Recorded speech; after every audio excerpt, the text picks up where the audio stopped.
I'm Samantha Parker, 34, and I'll never forget watching my mother Catherine serve birthday cake to every single person at my nephew Tyler's party except my 7-year-old daughter Emily. The look on Emily's face when she realized she was being deliberately skipped broke my heart, while my wealthy brother Nathan and his perfect wife Heather remained oblivious. My mother caught my eye and smirked as she said, "Oh, I thought Emily couldn't have sugar," knowing full well that wasn't true.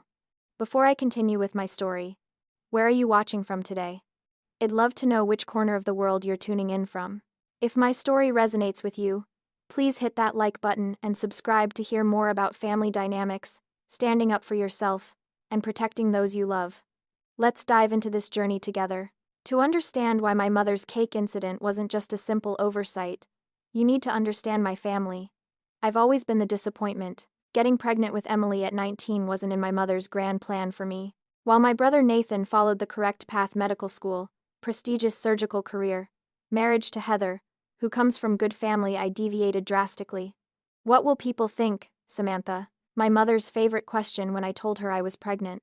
Not, "Are you okay?" or, "How can I help?"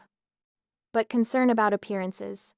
When Emily's father Jacob left us 6 months after she was born, Catherine acted more embarrassed than sympathetic. "I always knew that boy wasn't reliable," she said, conveniently forgetting she had previously praised him as such a nice young man from a respectable family. My father Richard witnessed it all with his characteristic passivity. "Your mother means well," he'd say, after particularly hurtful comments. "She just expresses herself poorly sometimes." This enabling pattern had persisted throughout my childhood, where Nathan could do no wrong while I was scrutinized for every decision. Our living situations highlight the disparity perfectly. Nathan and Heather own a 5-bedroom house in an exclusive neighborhood with a pool and home theater. I rent a modest 2-bedroom apartment and work both as an administrative assistant during the week and at a catering company on weekends.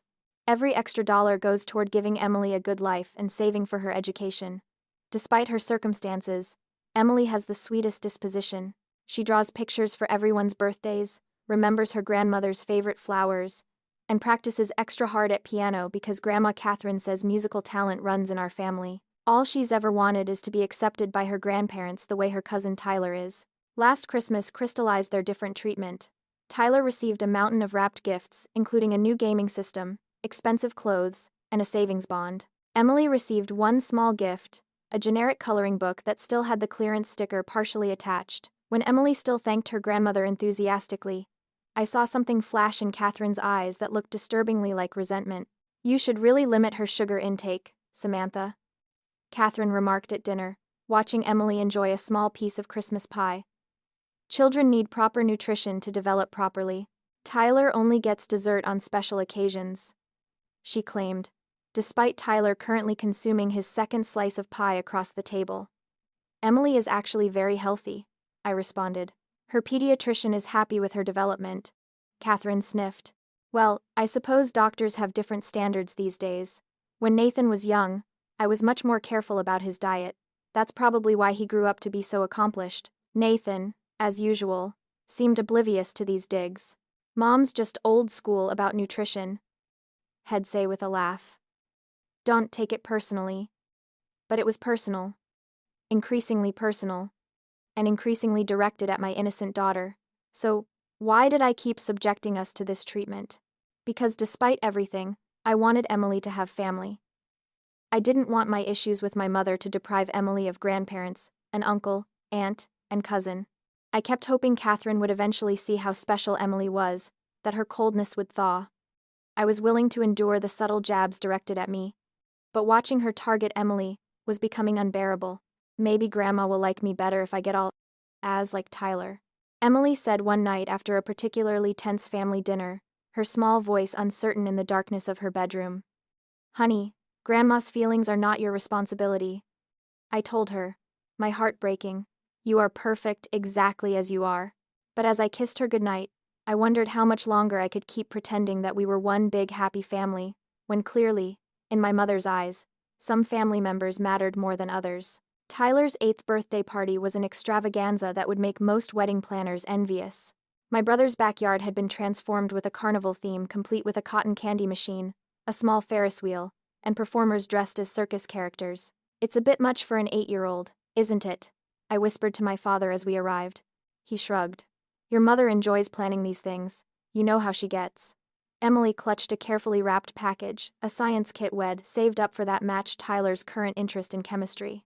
Shed also made him a card with a drawing of them both doing experiments together. Shed spent hours on it, erasing and redrawing until she felt it was perfect. Do you think cousin Tyler will like my card, Mommy? She asked nervously, straightening the bow on her dress one had found at a consignment shop, but had carefully steamed so no one would know it wasn't new. He'll love it, sweetie. It's thoughtful and from the heart. When we approached Heather to deliver the gift, her smile tightened at the homemade card. How creative, she said, quickly placing it under more elaborate store-bought cards. Tyler's friends from Briarwood Academy are over by the magic show. Perhaps Emily would like to watch too. The suggestion was clear. Emily wasn't quite at the level of Tyler's private school friends, but she could observe from a distance. My parents arrived shortly after, making a grand entrance with an enormous gift that required Nathan's help to carry. Catherine swept in, wearing an expensive new outfit, making a beeline for Tyler while barely acknowledging Emily's presence. There's my brilliant grandson, she exclaimed, enveloping him in a hug. Grandmother brought you something special. Emily stood nearby, waiting for her customary hug that never came. After a moment of awkward hovering, she moved closer to me, her small hand finding mine. Grandma seems really busy, she whispered. She is, I said, swallowing the lump in my throat. Let's go check out that magic show. Throughout the afternoon, I watched as Catherine lavished attention on Tyler and his friends, while finding convenient reasons to be elsewhere whenever Emily approached. My father occasionally engaged with Emily, but always with one eye on Catherine, ready to disengage if my mother required his attention. The party reached its climax with the presentation of an elaborate three-tiered cake designed like a circus tent, with Tyler's name in gold fondant letters. Everyone gather around, Catherine announced. Family first for cake. The family lined up. Nathan, Heather, my father, Catherine herself, Tyler of course, then various aunts, uncles, and cousins. Emily and I joined the end of the family line. When it came time to serve, Catherine picked up the cake knife with flourish. "I'll do the honors," she insisted, though it was Heather's event. One by one, she served each family member, making small personal comments with each piece. Nathan, your favorite corner piece with extra frosting. Richard, a smaller piece since you're watching your sugar. Aunt Linda, extra strawberry filling for you. When she reached Emily, who was standing expectantly with her plate, Catherine simply looked past her and called, "Cousin Jeffrey, here's your cake." Emily's face fell as she stood there, plate extended into empty air, while Catherine continued serving people behind us. After several moments of confusion, Emily lowered her plate, her eyes filling with tears she was trying desperately not to shed. "Mom," I said sharply. "You skipped Emily." Catherine looked up with practiced surprise. "Oh, I thought she couldn't have sugar." "Isn't that what you're always saying, Samantha? About healthy eating?" "I have never said that. Ever." My voice was tight with controlled anger. "Well, no matter. Tyler's friends are waiting for their cake. Emily, move along now so the other children can be served." My daughter, confused and embarrassed, stepped aside without cake while Catherine continued as if nothing had happened. Tyler, to his credit, noticed the situation and quietly offered Emily some of his piece, which made Catherine frown. After ensuring Emily finally got some cake from one of the catering staff, I confronted my mother by the drinks table. "That was completely inappropriate. You deliberately humiliated my daughter." Catherine arranged her face into a mask of innocence. "You're being dramatic as usual, Samantha. It was an oversight during a busy party." "It was no oversight. I watched you look directly at her and skip her. If you're going to make wild accusations, perhaps you should leave. You're overreacting and causing a scene at Tyler's special day." When I tried speaking with Nathan later, he was dismissive. "Mom wouldn't do something like that on purpose. She adores her grandchildren." "Grandchild. Singular," I corrected bitterly. "And yes, she absolutely would and did do that. You've always been sensitive about Mom, Sam. I'm sure it was just a misunderstanding." The drive home was quiet except for Emily's occasional sniffles. "Mommy," she finally asked in a small voice, "did I do something wrong? Why doesn't Grandma Catherine like me?" I gripped the steering wheel tighter. "No, baby. You did absolutely nothing wrong. Nothing. but as I caught her wiping away silent tears in the rearview mirror, I knew something had to change. This couldn't continue. That night, sleep eluded me. I stared at my bedroom ceiling, replaying not only the day's events but years of subtle and not-so-subtle slights against Emily. The cake incident wasn't isolated, it was part of a pattern that had been escalating. My own childhood memories surfaced with new clarity. Catherine praising Nathan's finger painting while criticizing my color choices. Catherine attending every one of Nathan's soccer games but having migraines during my school plays. Catherine creating elaborate photo albums of Nathan's achievements, while my report cards and certificates disappeared. How had I not recognized this toxic pattern sooner? Why had I kept exposing Emily to the same treatment? The changes in Emily became impossible to ignore in the weeks following Tyler's party. My normally bubbly child grew quieter. She stopped mentioning her grandparents. Most concerning, she began making excuses when I mentioned upcoming family gatherings. Miss Rodriguez needs volunteers to help clean the classroom hamster cage this weekend. She'd say, inventing obligations to avoid Sunday dinner at my parents' house. The situation reached a critical point when Emily's teacher, Mrs. Bennett, requested a meeting. Emily seems withdrawn lately, she explained, concern evident in her eyes. When we started planning our end-of-year celebration, she told me she doesn't want a birthday acknowledgement this year. What? She's been counting down to her birthday for months. Mrs. Bennett nodded. When I asked why, she said birthdays just make people feel bad. Has something happened, Miss Parker? I explained the situation as objectively as possible, my cheeks burning with shame and anger. Family dynamics can deeply affect children, Mrs. Bennett said gently. Children often internalize rejection, believing they're somehow at fault. That evening, I called my father, hoping to have a rational conversation about what was happening. We agreed to meet at a coffee shop near his office, away from Catherine's influence. Dad, we need to talk about how Mom treats Emily. Richard stirred his coffee uncomfortably. Your mother has always been particular about things.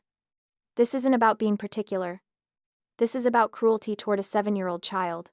To my surprise, he didn't immediately defend Catherine. I've noticed some things, he admitted. The cake incident wasn't right.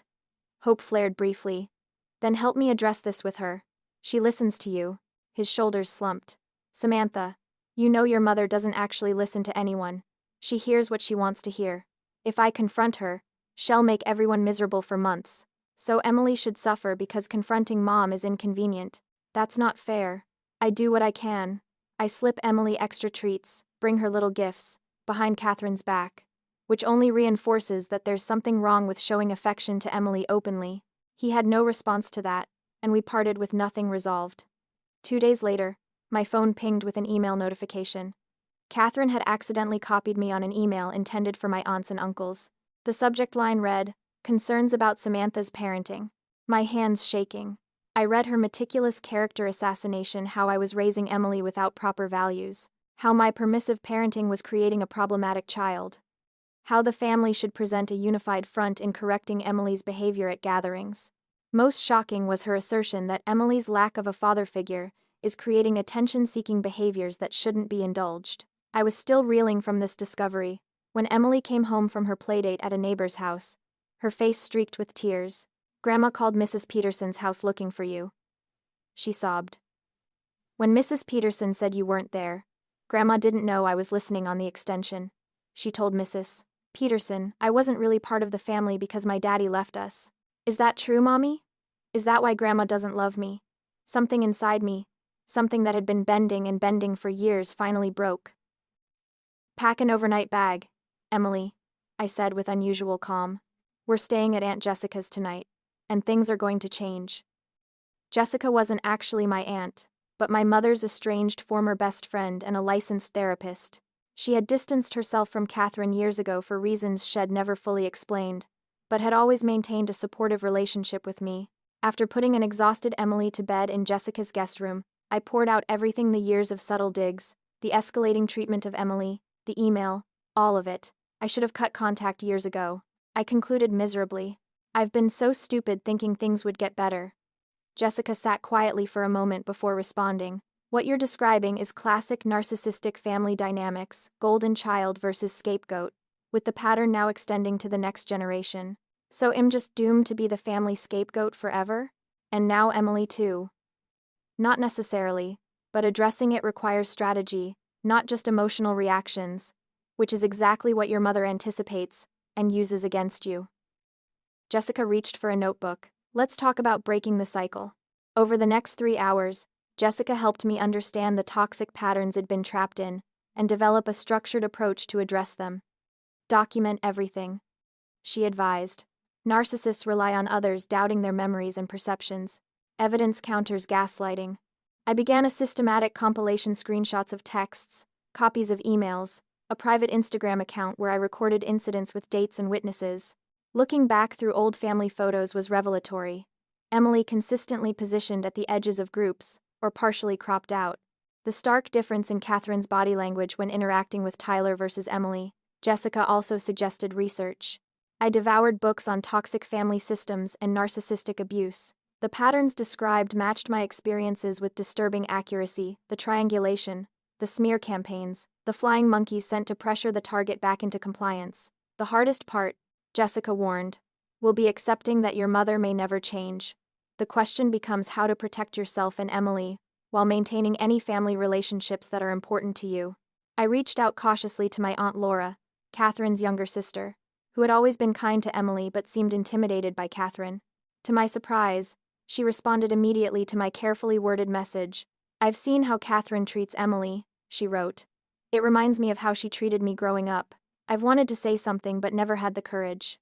Another revelation came when I discovered Catherine had been systematically poisoning family members against me for years. According to Aunt Laura, Catherine regularly described me as unstable, attention-seeking, and jealous of Nathan's success, creating a narrative where any complaint I might make would be attributed to these negative traits rather than legitimate concerns. She calls people right after your visits to express concern about things you supposedly said or did, Laura explained. Things that never actually happened. Armed with this knowledge, I began setting firm boundaries. I declined the next 3 family gatherings, citing work commitments, using the time instead to help Emily rebuild her confidence through therapy and special mother-daughter activities. When Catherine called to demand explanations, I kept conversations brief and factual, refusing to be drawn into emotional arguments.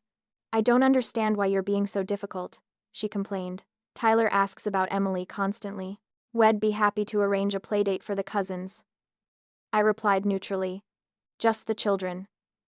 For Emily's sake, I considered cutting contact entirely, but Jessica advised a more measured approach. Complete estrangement can create its own trauma for Emily, she explained. A strategic reduction in contact while building a support network might be more beneficial. I vacillated between confrontation and withdrawal until a family reunion was announced for the following month. All the extended family would be there, including members who had only heard Catherine's version of events for years. This is an opportunity, Jessica suggested, not for revenge, but for truth. I decided to attend not to create drama, but to calmly hold my ground while bringing Emily's mistreatment into the light. I prepared evidence, practiced responses to predictable attacks, and coordinated with allies like Aunt Laura. The night before the reunion, I sat with Emily to explain that things might be different with Grandma from now on. Are we in trouble? She asked anxiously. No, sweetheart, but I haven't been doing a good job protecting you. And that's going to change. Sometimes people don't treat others kindly, and it's okay to step back from those people even if they're family. Even grandmas. Even grandmas. Being related to someone doesn't give them the right to make you feel bad about yourself. As I tucked her in, Emily asked tentatively, will Grandma ever love me like she loves Tyler? The question broke my heart, but I refused to offer false hope. I don't know, honey. But what I do know is that you are surrounded by people who love you exactly as you are. And sometimes, the family we choose is as important as the family we're born into. The annual family reunion was held at my parents' country club, a venue chosen by Catherine to showcase the family's social standing. Emily and I arrived deliberately 15 minutes late, enough time for Catherine to have already established her court, but not so late as to be conspicuously rude. Remember what we talked about? I asked Emily as we walked from the parking lot. She nodded solemnly. If anyone says something that makes me feel bad, I can come tell you right away, and we might leave early. That's right. And no matter what happens, it's not your fault. Catherine's smile froze momentarily when she spotted us before quickly reassembling into her hostess mask. Samantha! Emily! We thought you might not make it. Tyler's been swimming with his cousins all morning. I returned her smile with equal insincerity. We wouldn't miss a family gathering. Emily's been looking forward to seeing everyone. This was the first test in the past. I would have apologized profusely for our slight tardiness, giving Catherine the opportunity to magnanimously forgive while establishing dominance. My simple, unapologetic response visibly threw her. Emily was immediately drawn to the children's area, where Tyler greeted her with genuine enthusiasm. Whatever issues existed between the adults hadn't affected their cousin bond. I mingled strategically, touching base with Aunt Laura, and reconnecting with family members I hadn't seen in years. Catherine watched me like a hawk, clearly unsettled by my relaxed demeanor. The first confrontation came during lunch. Catherine, holding court at the main table, called out as I helped Emily with her plate. "Samantha, dear, don't let Emily take so many desserts. We don't want to encourage poor habits." In the past, I would have either acquiesced or argued emotionally. Instead, I smiled pleasantly and responded in a clear voice. "Thank you for your concern, Mom, but Emily's diet is balanced and healthy. Her pediatrician is quite pleased with her development." Several relatives looked up, sensing the tension beneath my polite response. "I'm only thinking of the child's welfare," Catherine continued. "Nathan and Heather are very careful about Tyler's sugar intake, aren't you, Nathan?" Before Nathan could respond, I interjected. "That's interesting, Mom, considering you specifically told Tyler he could have a second piece of cake at his birthday party, while deliberately skipping Emily in the cake line entirely." A hush fell over the nearby tables. "That's simply not true," Catherine gasped, looking around for support. "I would never." "Actually." Aunt Laura spoke up unexpectedly. "I did notice that, Catherine.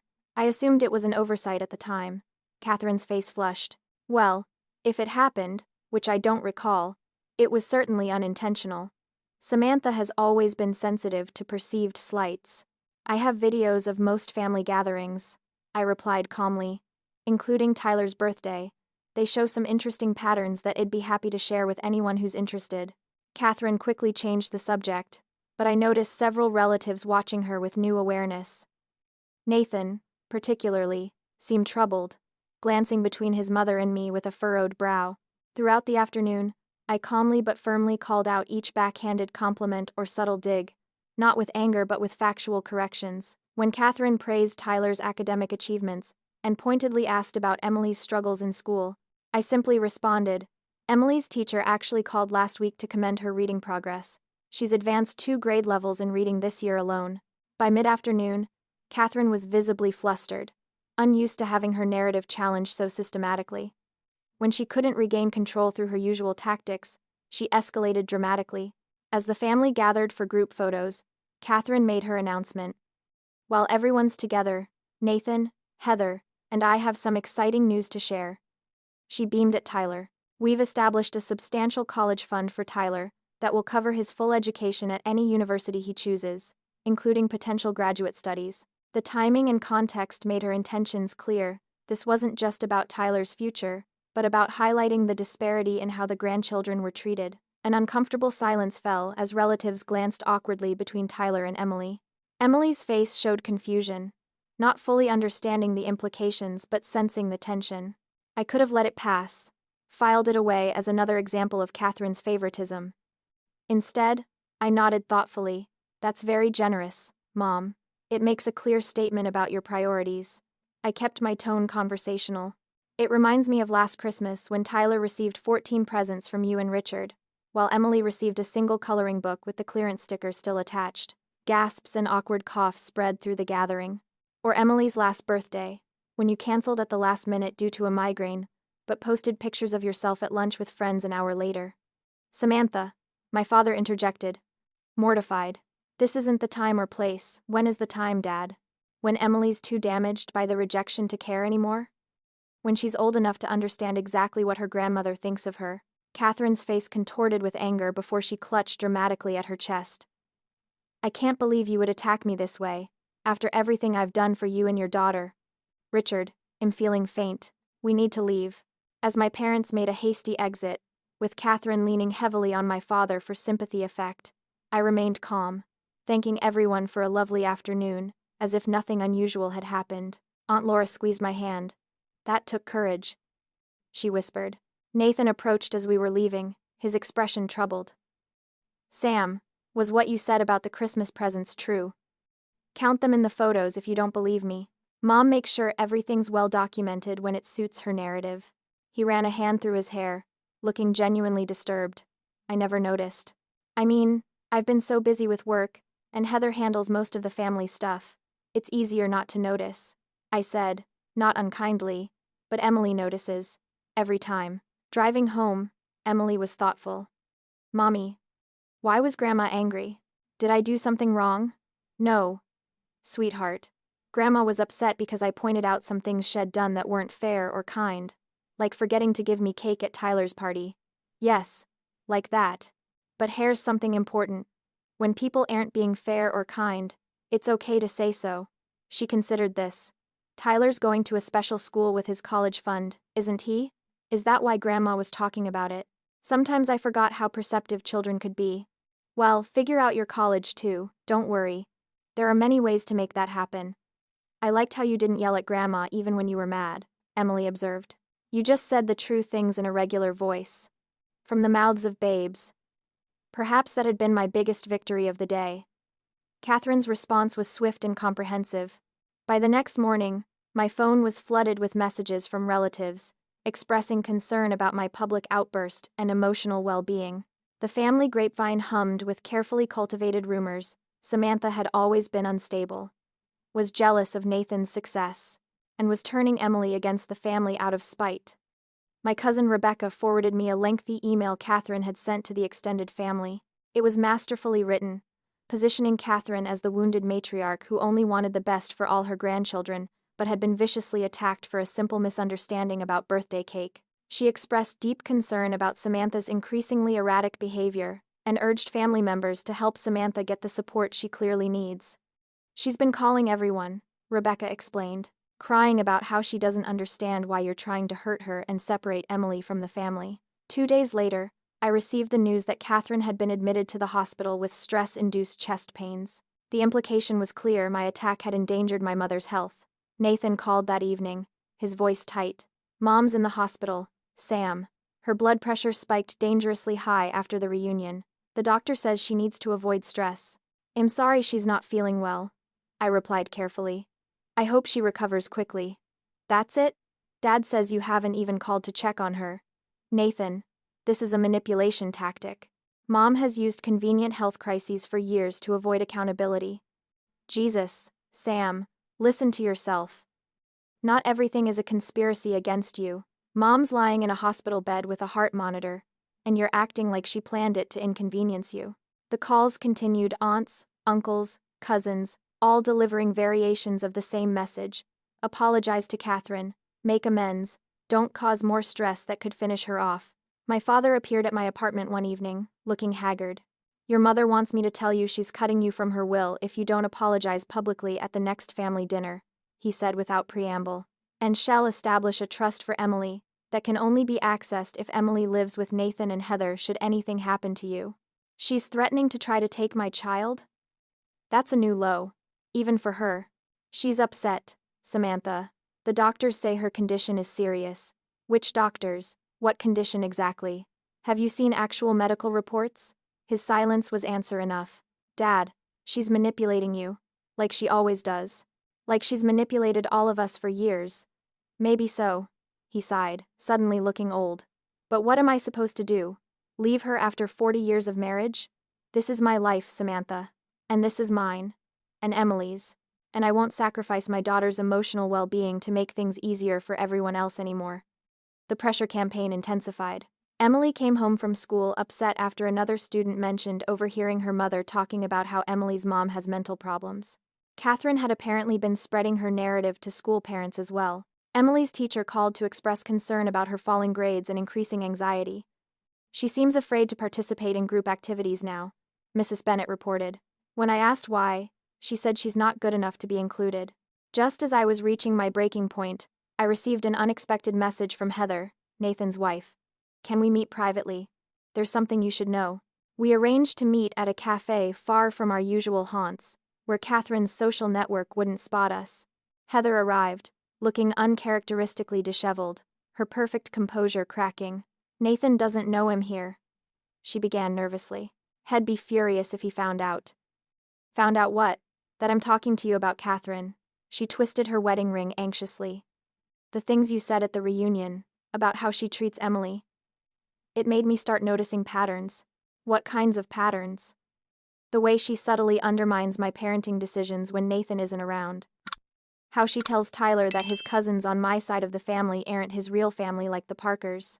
The way she started criticizing Tyler when he doesn't meet her expectations. I listened, surprised by this unexpected alliance. Last week, Heather continued. Catherine told Tyler that his science project wasn't as good as Nathan's projects at that age, and that he needed to work harder if he wanted to make the family proud. He cried for hours afterward. That sounds like Catherine. Nathan doesn't see it. He says his mother is just pushing Tyler to excel. But after what you said, I started paying closer attention. Heather pulled out her phone and showed me texts from Catherine criticizing her housekeeping, her career choices, even her weight. It's always wrapped in concern or helpful suggestions. I used to think I was being too sensitive. That's what she counts on, making you doubt your own perceptions. Nathan found something too. Heather added hesitantly. He was looking for old family videos and found footage of your 5th grade science fair. Catherine was praising your project to the camera. Then when you walked away, she started pointing out all its flaws and comparing it unfavorably to Nathan's project from the previous year. Nathan was really disturbed by it. This small validation from an unexpected source strengthened my resolve. If Catherine's golden child and his wife were beginning to see cracks in her facade, perhaps others would too. Meanwhile, another ally emerged from the shadows. My cousin Rebecca reached out to share her own experiences with Catherine's manipulations. She did the same thing to me when I decided not to attend the college she chose for me. Rebecca confided. Suddenly, I was the family disappointment, subject to constant criticism. It only stopped when I got engaged to Bradley, whom she approved of, and became useful to her social climbing again. A support network was forming, people who had experienced Catherine's toxicity firsthand, and were finally ready to acknowledge it openly. Together, we began comparing notes and strategies, creating a fuller picture of Catherine's decades-long pattern of emotional manipulation. Emily's therapist provided professional perspective that helped me understand the situation more clearly. What you're describing is a classic family system organized around a narcissistic personality, she explained. The narcissist requires constant admiration and control. Anyone who threatens that control becomes a target. Is there any way to change the dynamic without cutting contact entirely? I asked. Complete change would require Catherine to acknowledge her behavior and commit to therapy, which narcissists rarely do. But you can change how you respond to the dynamic, which sometimes forces the system to adjust. Armed with this understanding and strengthened by unexpected allies, I began to feel more confident in my stance. When Catherine was released from the hospital and a welcome home dinner was announced, I decided to attend, but on my terms, with boundaries firmly in place and allies aware of the situation. The stage was set for the final confrontation. The afternoon before Catherine's welcome home dinner, Heather called again, her voice urgent. Nathan found something you need to see before tonight. We met at a park near my apartment. Nathan was there too, looking troubled as he handed me a USB drive. I've been digitizing old family videos, he explained. I found these while going through footage from when we were kids. That evening, after Emily was asleep, I plugged in the drive. What I found was devastating and vindicating all at once, a comprehensive visual record of Catherine's pattern of behavior spanning decades. 8-year-old me proudly showing a drawing, Catherine praising it effusively, then whispering to the camera once I left. She has no real artistic talent, not like Nathan. 12-year-old me winning a spelling competition, Catherine smiling for photos, then later telling a relative. It was just a small local contest. Nathan won regionals at her age. 16-year-old me showing my first paycheck from an after-school job, Catherine's dismissive. Nathan's focusing on academics instead of wasting time on minimum wage work. The pattern was painfully clear: public praise, private undermining, consistent favoritism. What struck me most was how long this had been happening without my fully recognizing it. It normalized treatment that was anything but normal. The next clip hit harder, footage of Emily's 4th birthday. Catherine holding court with relatives. Of course, we welcome Emily as part of the family, despite the circumstances of her birth. It's important to be charitable. I was still processing these revelations when my phone rang. It was cousin Rebecca. Samantha? I've been talking with Aunt Laura and some others.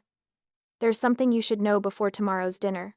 Catherine's planning an ambush. She's going to suggest that you need psychiatric help and propose a family intervention. How do you know this? She called, asking me to support her.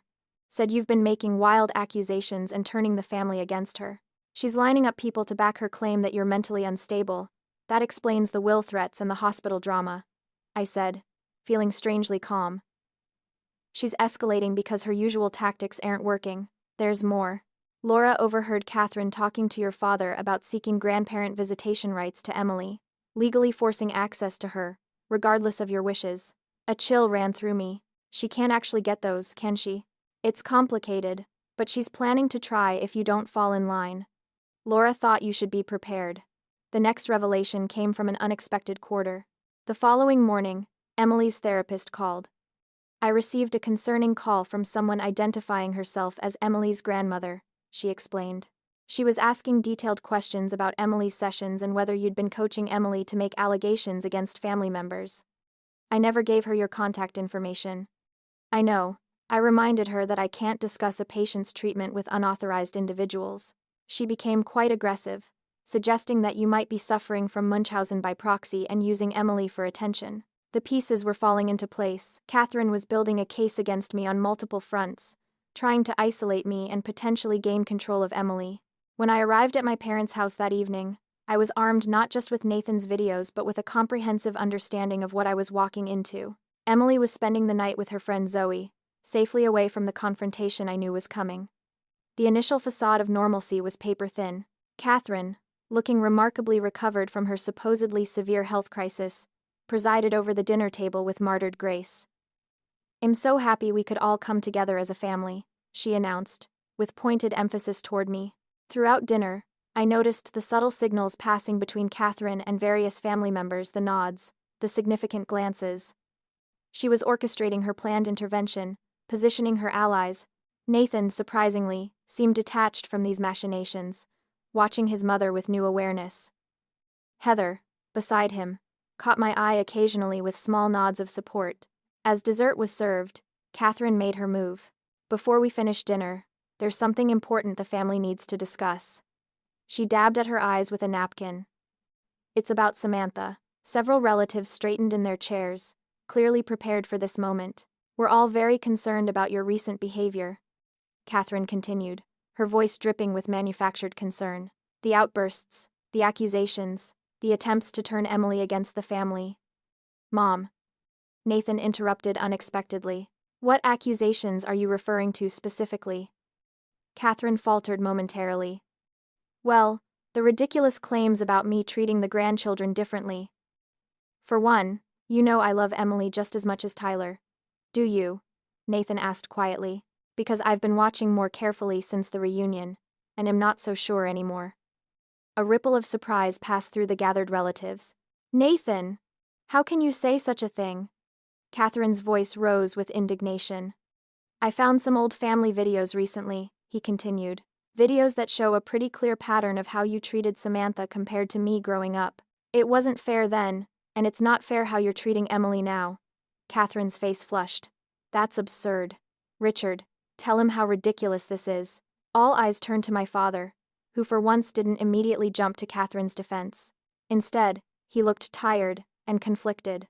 "Catherine," he said slowly, "I've been making excuses for your behavior for 40 years. Maybe it's time we all acknowledge some hard truths." The room fell silent, the planned intervention derailing spectacularly. "I don't know what's gotten into everyone," Catherine snapped, abandoning her victim persona as anger took over. "After everything I've done for this family, the sacrifices I've made." "What sacrifices, Mom?" I asked calmly. "Please, enlighten us." "I have devoted my entire life to creating the perfect family. I have worked tirelessly to maintain our standing in the community, to ensure this family reflects proper values. And does that perfect family include my daughter? Or is Emily a blemish on your perfect image because of the circumstances of her birth?" Catherine's mask slipped completely. "If you had made better choices, we wouldn't be having this conversation. If you had followed the path I laid out for you instead of getting pregnant by that nobody who abandoned you both, that's enough." My father's voice cut through her tirade. For perhaps the first time in their marriage, he was directly challenging her. "You will not speak about Emily that way." The room was stunned. Catherine looked as if she'd been slapped. I have videos of how you talk about Emily when you think no one who cares is listening, Nathan said quietly. I have text messages. Are you sure you want to keep denying this? Aunt Laura spoke up next. I've watched you do this for years, Catherine. First to Samantha, now to Emily. It needs to stop. Catherine looked around the table, realizing her carefully constructed narrative was crumbling, her face contorted with rage. This is outrageous. I am being attacked in my own home after just coming home from the hospital. By my own children. She stood dramatically, swaying slightly as if faint. Richard, I need to lie down. This stress could cause a relapse. As she retreated upstairs, the unified front shed cultivated began to fragment. Relatives murmured among themselves, some looking shocked, others thoughtful, as if pieces of a puzzle were finally falling into place. My father remained at the table, looking shell-shocked. I knew things weren't right, he said, more to himself than anyone else. I've always known. I just didn't want to see how bad it had gotten. Nathan moved to sit beside me. I'm sorry, Sam. I should have seen it sooner. You were raised to believe everything Mom said was gospel truth, I replied. We all were. The unexpected shift in family dynamics continued as Tyler, who'd been sent to play video games during the adult discussion, came downstairs and approached me. Aunt Samantha, is Grandma still being mean to Emily? Why do you ask that, Tyler? He shuffled his feet. I saw Grandma throw away Emily's birthday card to me. She thought I didn't see, but I did. And at my birthday, she told Emily she couldn't have any pizza before the cake thing. I shared mine with her in the playroom. Out of the mouths of babes, indeed. As the evening wound down, it became clear that Catherine's carefully maintained facade had cracked irreparably. Family members who had arrived prepared to confront me about my mental instability were leaving with serious questions about Catherine instead. My father pulled me aside before I left. I've enabled her behavior for too long, he admitted. I'm going to stay with your uncle for a while, try to figure things out. This isn't healthy for any of us. As I drove home, I felt an unfamiliar lightness. The situation wasn't resolved. Narcissists don't surrender control easily, but for the first time, the truth was out in the open, acknowledged by those who mattered most. When I picked up Emily from her playdate the next morning, she studied my face carefully. Did something happen with Grandma? Yes, sweetheart. We had some important family talks about treating everyone with kindness and respect. Did it work? Her voice held cautious hope. It's a start, I told her honestly. And sometimes that's the most important part. 2 weeks after the dinner debacle, Nathan called to propose a formal family meeting. Not just you and me with Mom and Dad, he clarified. Everyone who's been affected. Laura, Rebecca, even Heather's family members who've had issues with Mom. I think we need to address this as a group. You think that will accomplish anything? Mom will just deny everything and play the victim. Maybe. But it's not really about changing Mom anymore. It's about the rest of us being honest with each other and setting clear boundaries going forward. I was skeptical but agreed to participate. We selected a neutral location, a private room at the local library, and set ground rules. No interrupting, no personal attacks. Focus on specific behaviors rather than general accusations. Catherine initially refused to attend what she called a kangaroo court, but when it became clear the meeting would proceed with or without her, she reluctantly agreed, likely unable to bear the thought of others discussing her without her ability to control the narrative. The day of the meeting arrived with tension thick in the air. Emily was spending the day with her best friends, family, well away from the confrontation. As participants filed in, Nathan and Heather, my father arriving separately from Catherine, Aunt Laura, cousin Rebecca and her husband, Heather's sister Jenny who had her own history with Catherine, and a few others, I was struck by how many people had been affected by one person's toxic behavior. Catherine entered last, dressed impeccably as always, her expression a careful blend of dignified suffering and righteous indignation. My father had arranged for a family friend with counseling credentials to moderate, hoping to keep the discussion productive. We're here today, the moderator began, to address some concerns about family dynamics and work toward healthier relationships. This isn't about placing blame but finding a path forward that works for everyone. Nathan had prepared a structured presentation, complete with a timeline of events and specific examples of Catherine's pattern of behavior. From my childhood through to the current treatment of Emily, we've collected these examples not to attack Mom, he explained, but to demonstrate that this isn't a misunderstanding or a few isolated incidents. It's a consistent pattern spanning decades.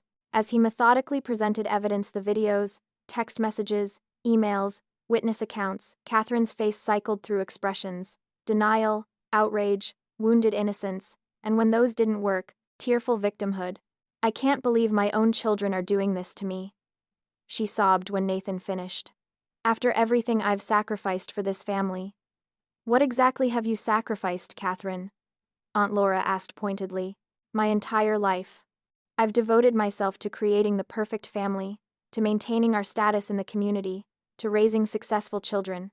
One successful child," I corrected quietly. "Nathan was set up for success. I was set up as the scapegoat to highlight his achievements by comparison. That's absurd. I've always treated you both exactly the same."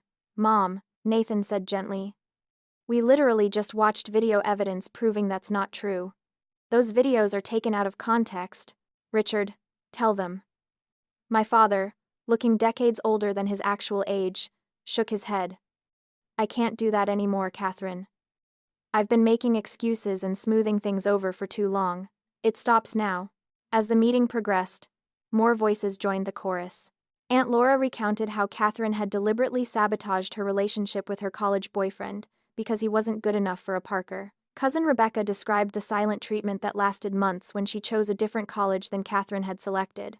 Heather's sister Jenny detailed Catherine's attempts to take over wedding planning, insisting that family traditions be altered to match Parker's standards. "I didn't realize until today how many of us have been hurt by Mom's behavior," Nathan said, looking around the room. "We've all been isolated, thinking we were the only ones experiencing these things." Catherine's strategies shifted rapidly as her usual tactics failed. She tried denial, then minimization. "You're all being so dramatic over simple misunderstandings."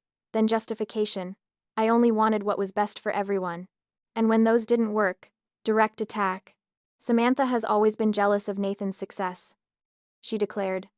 "She's turning all of you against me because she can't accept that her life choices had consequences." When that gained no traction, she played her final card, a health emergency. Clutching her chest dramatically, she gasped, "I can't breathe. My heart. Richard, my medication." Years ago, this would have immediately derailed the meeting, with everyone rushing to attend to Catherine's emergency. This time, my father simply handed her her purse, saying calmly, "Your medication is in the side pocket, as always. Take it if you need it." When the performance failed to generate the desired response, Catherine's mask slipped completely. "You're all ungrateful. After everything I've done, this is the thanks I get? A conspiracy against me, led by my disappointment of a daughter." The room fell silent at this naked display of her true feelings. In that silence, I removed a folded paper from my bag, a letter Emily had written with her therapist's help, expressing how her grandmother's treatment made her feel. I'd been uncertain about sharing something so personal, but seeing Catherine's complete lack of insight cemented my decision. "This is from Emily," I said, unfolding it. "She wanted you to know how it feels when you ignore her, criticize her, or pretend she doesn't exist. Dear Grandma Catherine," I read. "I don't know why you don't like me. I try to be good. I make good grades. I practice piano extra hard because you said music is important in our family. I made you a special card for your birthday with hearts and flowers because Mom said those are your favorites. But you still look mad when you see me.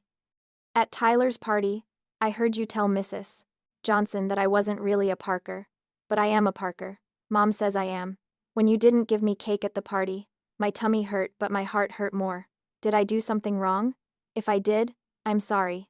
I just want you to love me like you love Tyler. Your granddaughter, Emily." By the time I finished, several people were wiping away tears. Catherine herself seemed momentarily speechless. "She's 7 years old," I said into the silence. "She's done nothing to deserve this treatment except be born under circumstances you find embarrassing." "I have never," Catherine began, but Nathan cut her off. "Enough, Mom.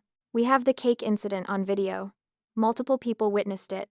Stop denying what we can all see with our own eyes." The moderator steered the conversation toward concrete changes. Given what we've discussed today, what boundaries need to be established moving forward? Nathan was the first to speak. "Mom, I love you, but I can't allow Emily to be treated as less than Tyler. If that continues, we'll have to limit family gatherings." Others added their own boundaries. No more triangulation, no more manipulative health crises, no more smear campaigns against family members who disagreed with Catherine. And I need to know that Emily will be safe from emotional harm when she's with you, I added. That means no criticism, no excluding her, no comparing her unfavorably to Tyler or anyone else. If you can't agree to these basic respectful behaviors, my father said, surprising everyone, then I need to rethink our living arrangements. I've enabled this behavior for too long, and I won't continue to do so. Catherine looked around the room, seemingly realizing for the first time that her position of family matriarch was genuinely threatened. You're all exaggerating, she said, but her voice lacked conviction. But fine. If it will end this ridiculous intervention, it'll make more effort with Emily. It's not about making effort, I clarified. It's about treating her with basic human decency and acknowledging that your behavior has been harmful. I'm expected to apologize for being a concerned grandmother, for upholding family standards. The room collectively sighed at her continued deflection. We're not asking for an apology today, the moderator said diplomatically. We're establishing clear expectations for behavior going forward. Catherine, can you agree to the boundaries your family has outlined? She hesitated, clearly calculating her options. Finally, seeing no allies remaining, she gave a curt nod. If that's what it takes to end this nonsense, then I suggest a trial period, the moderator proposed. Limited, supervised family gatherings, where everyone observes these new boundaries. We can reassess in a few months. As the meeting concluded, I felt oddly empty. There had been no dramatic moment of reckoning, no tearful apology from Catherine, no promise of real change, just a reluctant agreement to modified behavior under threat of consequences. It wasn't the Hollywood ending I might have hoped for, but perhaps it was the most realistic outcome. My father approached as people gathered their things. I've found an apartment, he said quietly. I'm moving out next week. I need time to think about everything. Is this a separation, or, I don't know yet, but I know I can't keep enabling behavior that hurts my granddaughter. I should have stood up long ago. As Catherine left alone, for perhaps the first time in decades, I realized the landscape of our family had been fundamentally altered. Whether that alteration would ultimately heal or further fracture us remained to be seen. 6 months after the intervention, Emily and I arrived at Nathan and Heather's home for a small family gathering, Emily's 8th birthday celebration. The changes in our family dynamic were subtle but significant. My father had maintained his separate residence, attending therapy both individually and with Catherine. They were cautiously rebuilding their relationship, but on more equal footing. Richard had discovered an unexpected backbone, refusing to enable Catherine's manipulations. Your mother is still your mother, he told me during one of our newly established weekly lunches. She may never fully change her core beliefs, but she's learning there are consequences when she crosses certain lines. Nathan and I had grown closer through the process, healing old wounds inflicted by Catherine's triangulation. I feel like I'm getting to know my sister for the first time, he admitted during a siblings-only dinner. Without Mom's voice in my ear telling me who you are. Most surprising was Emily's resilience. With therapy, consistent boundaries, and honest age-appropriate explanations about family dynamics, she had regained her confidence. Her nightmares had subsided, her grades had improved, and she was again the bubbly child she'd been before Catherine's treatment had begun to erode her self-worth. As we entered Nathan's backyard, decorated with balloons and Emily's favorite purple streamers, I noticed the careful balance that had been established. Catherine was present but subdued, her typical dominance checked by the watchful eyes of family members now alert to her patterns. Happy birthday, Emily, she said, handing over a tastefully wrapped package. No excessive gifts for Tyler to highlight disparity. No forgetting Emily's preferences. This was the new normal we had established. Thank you, Grandma Catherine, Emily replied politely if not warmly. Tyler bounded over, genuine affection in his greeting. Emily, I got the new Minecraft expansion pack. Wanna play after cake? The cousin relationship, freed from Catherine's interference, had flourished. Heather had confided that Tyler had asked pointed questions about his grandmother's behavior that had forced them to have difficult but necessary conversations about treating people fairly. A small regression occurred when dinner was served. Catherine, perhaps unconsciously, began listing Tyler's recent achievements while questioning Emily about subjects she struggled with. Nathan caught my eye across the table and smoothly intervened. Mom, remember our agreement about comparisons, he said firmly but without hostility. Catherine pressed her lips together but redirected the conversation to neutral topics. The cake ceremony was particularly poignant, a deliberate reclaiming of the incident that had catalyzed our family transformation. As Heather carried out the cake decorated with Emily's favorite book characters, I watched Catherine carefully. "Who gets the first piece?" Nathan asked, looking directly at his mother. A brief flash of irritation crossed her face before she composed herself. "The birthday girl, of course." Emily received her slice with a small smile. The memory of past exclusion visibly fading as new, healthier patterns took its place. Later, as Emily opened gifts surrounded by family, she unwrapped Catherine's package to find a delicate silver bracelet with a musical note charm, acknowledging her passion for piano without undermining it. "It's beautiful," Emily said, genuinely pleased. "Thank you. Your mother mentioned you have a recital next month," Catherine replied. "Perhaps I could attend." The tentative offer, the first voluntary engagement with Emily's life, marked a small but significant shift. That evening, as I tucked Emily into bed surrounded by her new presents, she grew thoughtful. "Mom, is Grandma Catherine going to be nice to me now?" I considered my answer carefully, balancing honesty with hope. "Grandma is learning that her behavior wasn't fair to you.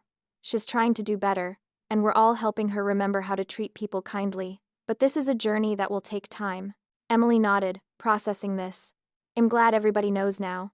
Before, it felt like maybe I was imagining things or doing something wrong."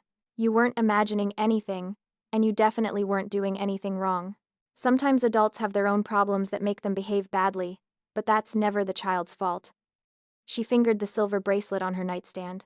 "I like that everybody makes sure I get cake now. Such a simple thing being included, being seen, being treated with basic fairness. It had taken a family revolution to secure it. The path forward wasn't perfectly smooth. Catherine still occasionally tested boundaries, particularly during holidays when her desire for control intensified. But the unified family response to these transgressions, calm correction, rather than enabling, generally brought her back in line. My father's tentative steps toward independence had resulted in a gradual but unmistakable change in his demeanor. "I spent decades as a peacekeeper at any cost," he reflected during our father-daughter hikes that had become a monthly tradition. "I thought I was protecting the family, but I was actually harming it by allowing toxic patterns to continue." Perhaps most healing was the realization that I wasn't alone, that others had experienced similar treatment, and that together we could create something healthier. The family text group, conspicuously excluding Catherine, had become a place of support, with gentle reminders when old patterns emerged, and celebrations when boundaries were successfully maintained. During a quiet moment at Emily's birthday, Aunt Laura had squeezed my hand. "You've broken a generational cycle," she said. "Do you realize that? Emily won't carry this forward because you stood up when it would have been easier not to."